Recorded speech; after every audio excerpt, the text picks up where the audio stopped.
All right, welcome back. We're jumping right back into the humble self-concept method. Picking up where we left off. Exactly. You've thought about your validation mindset, right? And you've got that target humble self-concept in sight. That bedrock of self-worth. Yeah, that solid foundation. But now we're at step 4. And this is where things can get a bit tricky. It is. It really is. Yeah. So step 4, we're navigating pride, right? Our beliefs and all those feelings that come up when what we believe is challenged. Those deeply held convictions and how we react when they're questioned. Okay, so imagine this. You've had a breakthrough, you've learned something new, and you feel proud. It feels good, doesn't it? It does, but step 4 asks us to look closer. To look under the hood. Yeah, and ask, what's that pride really based on? Because a lot of times... It's about our intellect being validated. Right. Our goodness or our wisdom. So basically, it's like we're building our self-esteem on, I don't know, like a tower of Jenga blocks. I like that. Where each block is a belief. And they might not be as sturdy as we think. Exactly. Yeah. And if you pull the wrong one out, the whole thing could crumble. That's a great analogy, because when those beliefs are challenged, It can feel like a personal attack. it can trigger guilt, shame. Embarrassment even. Exactly. So why is that? Why does letting go of a belief, even if it's not serving us well, hurt so much? Yeah, that's a good question. It comes down to cognitive dissonance. Okay, break that down for me. Our brains, they want things to be consistent. They like order. Right. So when a belief we hold dear is challenged, it creates this mental discomfort. Like our brain is throwing a tantrum.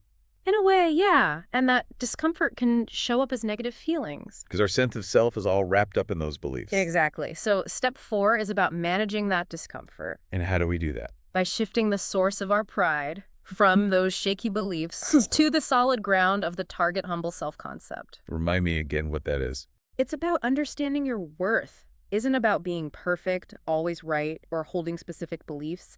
It's about knowing you're worthy even with your imperfections. So we're not building on Jenga blocks anymore. We're building on solid ground. But how do we actually make that shift?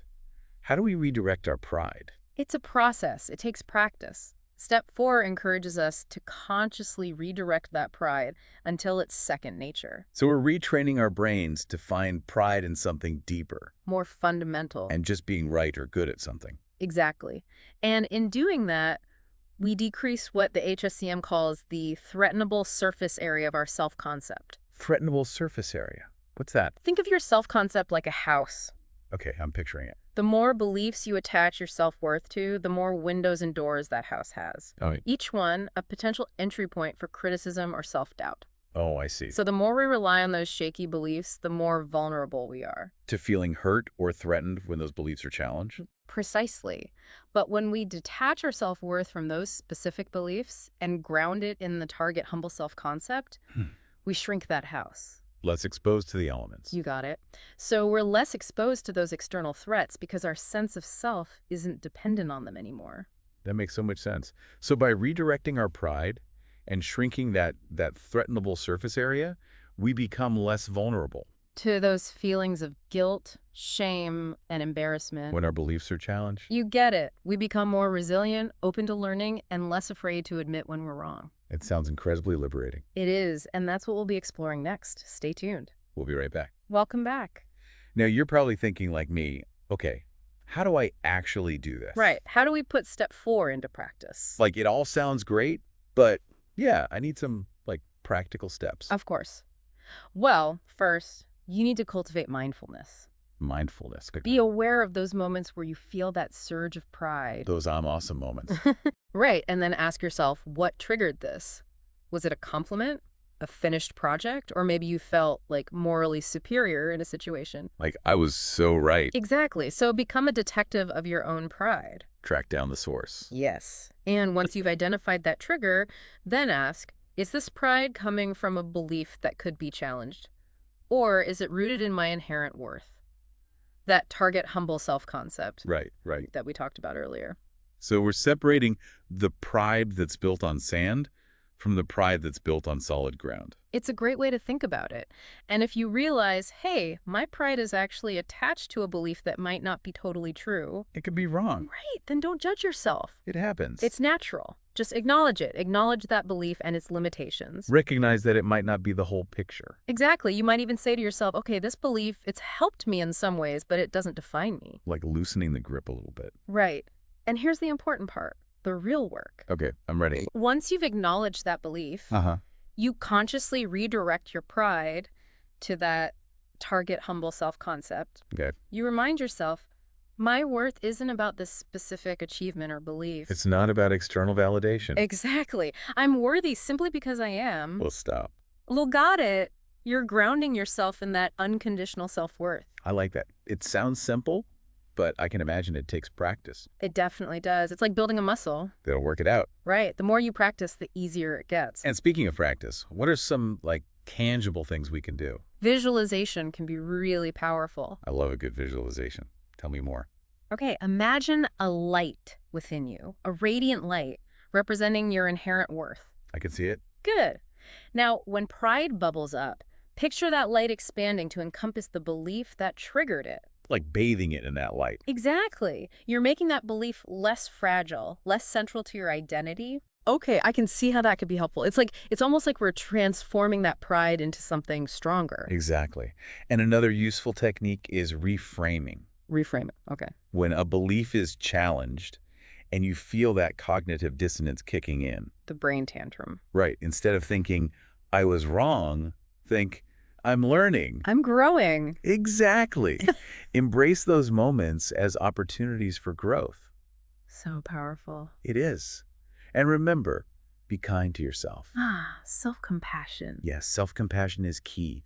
This is a process, and it takes time. It's a journey. Celebrate those small victories. The little wins. And know that setbacks are just part of it. It's all part of the process. Exactly. And another fantastic tool. Yeah, what else? Journaling. Oh, I love journaling. It gives you a space to process your beliefs and emotions. A safe space to work it all out. Right. Each day, spend a little time reflecting on those moments when you felt proud. Make note of it. Write down what caused it. Was it a shaky belief? How can you redirect that pride to your target humble self-concept? So, it's like a progress report on our journey towards a more resilient self-worth. That's a great way to put it. Putting things on paper helps you see things more clearly. It helps you organize your thoughts. Track your progress, celebrate those wins, and see where you might need a little extra support. So helpful. Okay, so we've got mindfulness, visualization, reframing, self-compassion, and journaling. Anything else we should keep in mind as we tackle step 4? So we've talked a lot about step 4. We have. But I think it would be helpful to see it in action, Absolutely. Real-life examples always make things clearer. For sure. Okay, let's say someone, really prides themselves on their work. Their career achievements. Yeah, they've worked hard, climbed the ladder, they're successful. And I feel good about it. Yeah, their self-worth is tied to that success. Now, what happens if they hit a major setback? Like a project fails. Or they don't get that promotion? How would they react if their pride is totally wrapped up in those achievements? I mean, it wouldn't be good, right? Probably not. They'd be devastated, like their world is falling apart. Because their self-worth is so dependent on external validation. Exactly. They might get defensive, blame others. Spiral into self-doubt. The whole 9 yards? Yeah. But what if this person had, been working on step 4? They've been redirecting their pride. To that target humble self-concept. Right. They'd still feel disappointed by the setback, but their sense of self wouldn't crumble. It wouldn't fall apart. They can acknowledge the failure, learn from it, and move on. With resilience. It's a completely different outcome. It is. It's like one is being shattered by the setback, and the other one is using it as fuel. To grow. To learn and get better. Okay, here's another one. Let's say there's someone who's really proud of how smart they are. They value their intellect. Yeah, they love to debate. They always want to be right. And maybe they kind of look down on people who they think are, not as intelligent. Now, imagine this person gets into a discussion where their views are challenged. They're proven wrong. How do you think they'd react if their pride is all about being right? Ooh, I can see it now. They'd get defensive, argumentative, maybe even mean. Their ego would be bruised. Yeah, they do anything to protect that image of being smart. But someone who's been practicing step 4, they'd handle it differently. Because they understand that being wrong doesn't diminish their worth. They've detached their self-worth from that need to be right all the time. So instead of feeling threatened, they might actually be open to learning something new. They might even appreciate the challenge. Wow, that's a totally different approach. It is. They're not seeing it as an attack, but as an opportunity to grow. And by shifting their perspective, the whole conversation changes. It becomes collaborative, respectful. There's no ego battle. It's about learning together. I Exactly. love these examples. It really shows how step 4 can play out in real life. It's not just theory, it's a practical tool for navigating those tricky situations. With more resilience, And it applies to any area where pride might be holding you back. Relationships, parenting, creative work. even our spiritual beliefs. Step 4 helps us loosen the grip of those shaky beliefs and ground ourselves in something stronger. Something more stable. Right. It's about recognizing that true strength comes from letting go of that need to be perfect. And embracing the messiness of learning and growing. You got it. And the more you practice step 4, the more you'll realize that letting go of those tightly held beliefs actually opens up space for more joy. More connection, more authenticity. Absolutely. Well, this has been a really eye-opening look at step 4. It's given me so much to think about. I'm glad to hear that. Remember, it's a journey. And we're all on it together. Be patient with yourself. Celebrate those small wins. Great advice. And for everyone listening, we'll have links to all the resources we mentioned in the show notes. Don't hesitate to reach out if you have any questions. Thanks for joining us on this deep dive into the humble self-concept method. It's been a pleasure. Until next time, keep learning, keep growing, and keep embracing the beautiful, messy journey of being human.